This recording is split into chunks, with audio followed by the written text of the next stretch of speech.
Баршаңызға қайырлы күн, арнама қош келдіңіздер. Ең алдымен таза ыдысымызға жылы 1,5 стакан жылы суымызды құйып аламыз.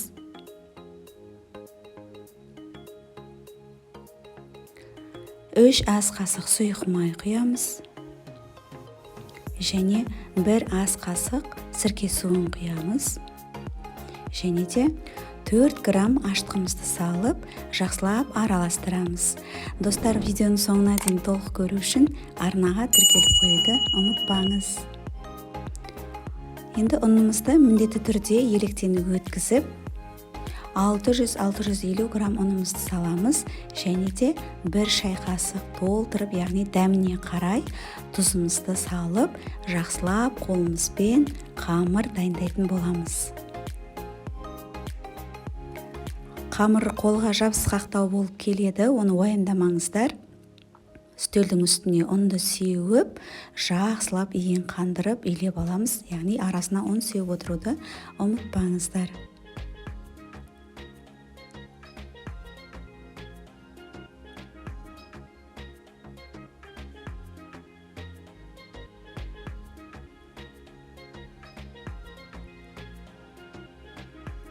Жақсылап илеп алғаннан кейін бетін пищевой пленкамен жауып 20 минутқа қалдырамыз.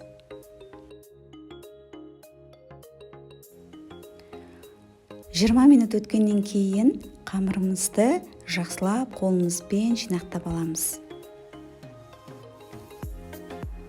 Үстелдің үстіне ұнды сеуіп, және тағы жақсылап илеп алатын боламыз.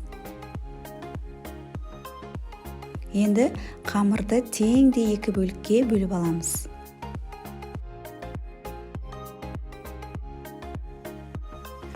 Және әр бөлген қамырымызды, яғни бөліп шығамыз. Бізде 12 қамыр шығу керек.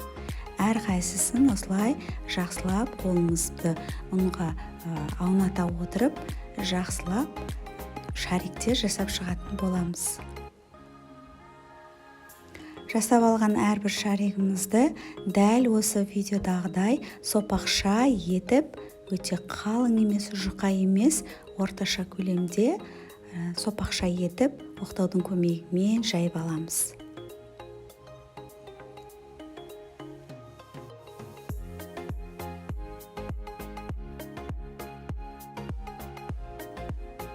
Мінекей дәл осылай жайып болғаннан кейін қамырларымызды шетке қойып, 12 дана қамырымыздың барлығын осылай жайып шығатын боламыз.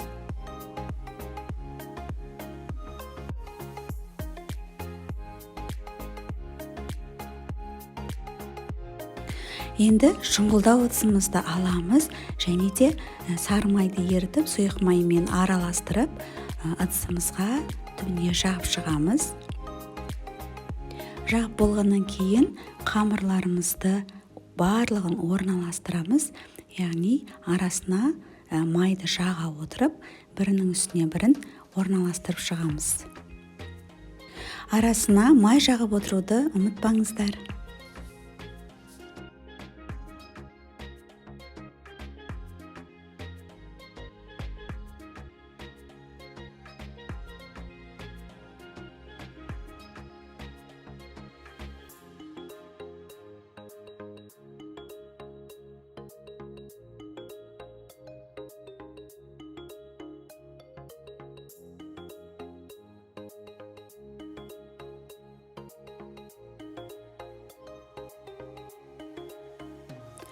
Бетін пищевой пленкамен орап 15 минутқа қалдырамыз.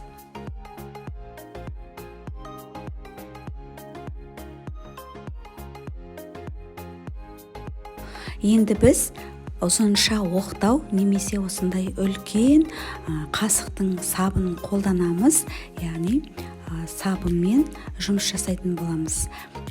Қамырдың бел ортасынан іліп аламыз да, дәл осы видеодағыдай жасайтын боламыз. Яғни бір қолымызбен қамыр тарта отырып, бір қолымызбен жайып шығамыз, үстінен басып шығамыз. Дәл осы видеодағыдай қайталап жасаңыздар. Қолымыздың көмегімен басып шығамыз. Бізде қамырымыз өте жұмсақ, және де піскен кезде арасы слоеный, беті хрустящий болып тұрады. Енді қамырымызды дәл осылай ораймыз. Шетке қойып қоямыз. Яғни барлық қамырымызбен осылай жұмыс жасайтын боламыз. Қамыр өте жұмсақ, тез жайылады. Дәл осылай орап, барлығын осылай жасап шығатын боламыз.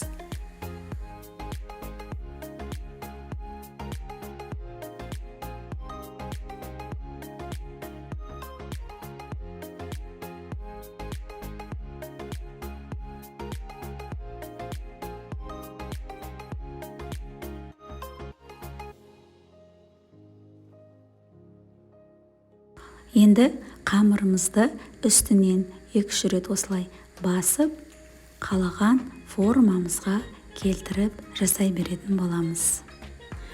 Жасау өз еріктеріңізде, мен дәл осылай булочка секілді жасап шықтым.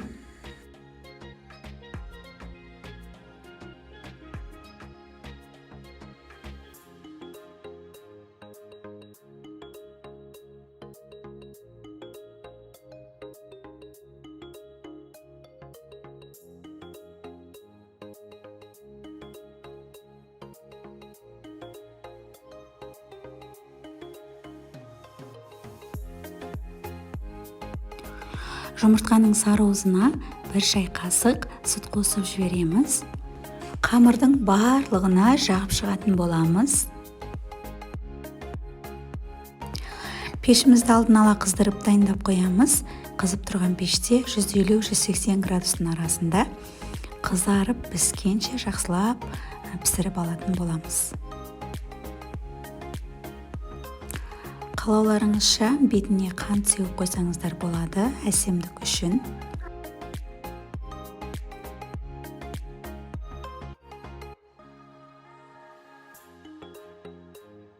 Неге достар, жасалу жолы ерекше қамырымыздан жасалған нандарымыз дайын болды. Сіздер де дәл осылай осы рецептпен жасап дайындап көрсеңіздер болады.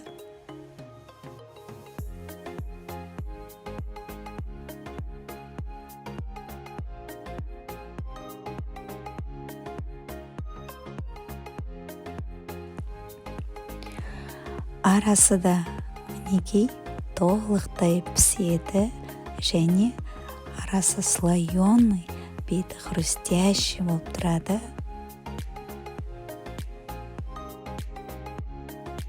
Достар, менің видеомды жоғалтып алмас үшін менің арнама тіркеліп қоюды ұмытпаңыз. Назар қойып тыңдағандарыңызға рахмет, баршаңызға ас болсын.